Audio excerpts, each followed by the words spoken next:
মজা লাগতেছে। সাদেকে এসে সবচেয়ে উঁচু পাহাড়ে গেলাম।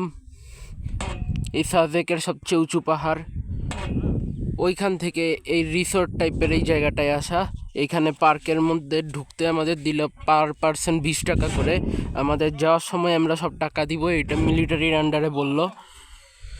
আমরা যাওয়ার সময় এখানে 7 জন হিসেবে 20 টাকা করে, টোটাল 140 টাকা দিব। আমি একটু হাওয়ার মজা নিয়ে আসতেছি। মজা লাগলো, এদের সবারও ভিডিও হয়ে গেল। লাইক শেয়ার সাবস্ক্রাইব করতে ভুলো না। এখন আমার নামার টাইম।